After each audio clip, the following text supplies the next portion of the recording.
Halo teman-teman, ketemu lagi dengan anak buah Bagi, penyedia konten pembahasan seputar One Piece. Menjadi raja bajak laut di dalam serial One Piece tidak semudah yang kita bayangkan.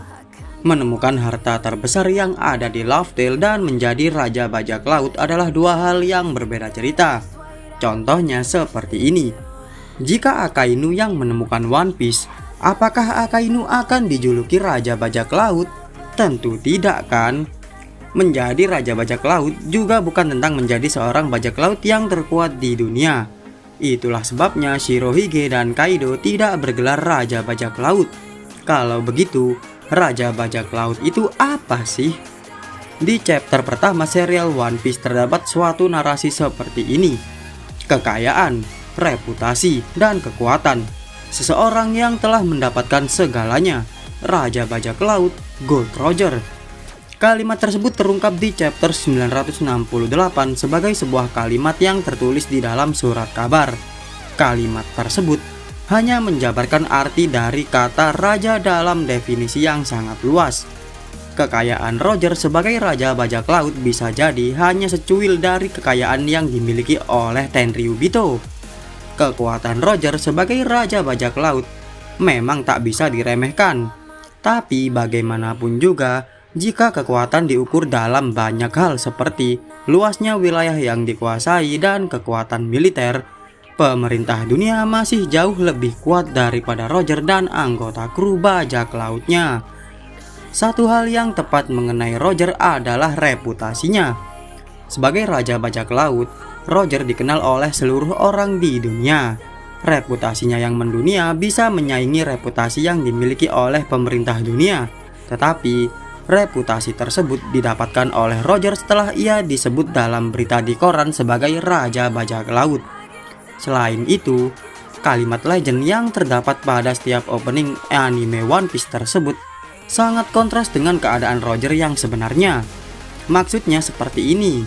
Bagaimana mungkin seorang bajak laut yang sakit parah dan berhasil mengelilingi bumi bisa disebut sebagai raja bajak laut? Bagaimanapun juga, definisi raja bajak laut tak melulu tentang berdiri di atas puncak sebagai bajak laut terkuat, termasyhur, maupun yang terkaya. Di chapter 507, Rayleigh bertanya kepada Luffy seperti ini.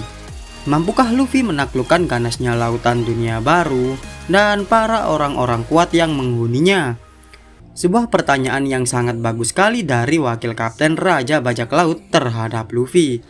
Jawaban dari Luffy atas pertanyaan tadi jadi salah satu quotes atau kalimat yang saya sukai dalam serial One Piece. Luffy menjawab seperti ini. Aku tak ingin menaklukkan apapun. Bagiku, orang yang paling bebas di dunia ini adalah raja bajak laut. Reaksi yang ditunjukkan oleh Rayleigh saat mendengar jawaban dari Luffy menandakan bahwa Luffy sangat cocok sebagai raja bajak laut dalam perspektif Rayleigh. Tak hanya mirip dengan ucapan Roger, jawaban dari Luffy adalah keinginan dari Goldie Roger sebagai raja bajak laut. Alasannya adalah seperti ini. Setelah dalam tanda kutip dinobatkan menjadi raja bajak laut, Roger justru menimbulkan kekacauan di seluruh dunia. Bagaimana tidak, selain diburu oleh angkatan laut pemerintah dunia, Roger juga diincar oleh para bajak laut yang lainnya yang ingin mendapatkan harta maupun menggeser posisi Roger sebagai raja bajak laut. Apakah menjadi orang yang paling diburu di seluruh dunia adalah orang yang bebas? Tentu saja tidak kan? Faktanya, Roger menjadi raja bajak laut bukan karena mencapai Laugh Tale dan menemukan One Piece, tetapi karena disebut sebagai raja bajak laut di dalam berita di surat kabar. Inilah cerminan strategi politik yang terdapat di dalam serial One Piece. Tanpa adanya peran media, pemerintah dunia akan sangat kesulitan untuk mengatasi potensi ancaman yang ditimbulkan oleh Roger. Oleh sebab itulah, pemerintah dunia bekerja sama dengan media karena sama-sama menguntungkan. Kenapa Roger diberitakan dan diberi julukan raja bajak laut? Di satu sisi, pemerintah dunia diuntungkan dalam hal perburuan Roger. Gelar raja bajak laut yang disandang oleh Roger membuat dunia bergejolak. Para bajak laut yang lain pun tergugah untuk memburu Roger dan para kru bajak lautnya. entah itu demi harta, ketenaran, gelar raja bajak laut maupun hal yang lainnya. Secara tidak langsung, hal tersebut membuat pemerintah dunia mampu memangkas anggaran dan kekuatan militernya untuk memburu Roger. Meskipun konsekuensinya adalah meningkatnya jumlah kriminalitas yang ada di dunia. Pemerintah dunia menganggap resiko tersebut sebanding dengan prioritas mereka dalam memburu Roger. Seperti yang kita ketahui, kru bajak laut Roger telah mengetahui semua rahasia sejarah dunia yang disimpan rapat-rapat oleh pemerintah dunia. Oleh sebab itulah, Roger dianggap sebagai ancaman terbesar bagi eksistensi pemerintah dunia. Di sisi yang lain, berita Roger sebagai raja bajak laut adalah berita yang sangat sensasional. Tentu saja, berita yang sensasional mampu mendatangkan keuntungan yang besar bagi redaksi media yang memberitakan hal tersebut. Sebagai seorang raja bajak laut, hampir tidak ada yang mampu menaklukkan Roger. Meskipun sering dipojokkan oleh Garp, Roger masih bisa lolos.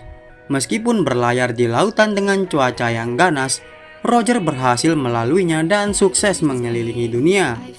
Tak ada sesuatu yang mampu menaklukkan Roger kecuali penyakit dan takdirnya. Itulah sebabnya Rayleigh tersenyum puas saat mendengar jawaban dari Luffy, karena sejatinya seorang bajak laut adalah orang yang bebas melakukan apapun yang mereka mau di lautan.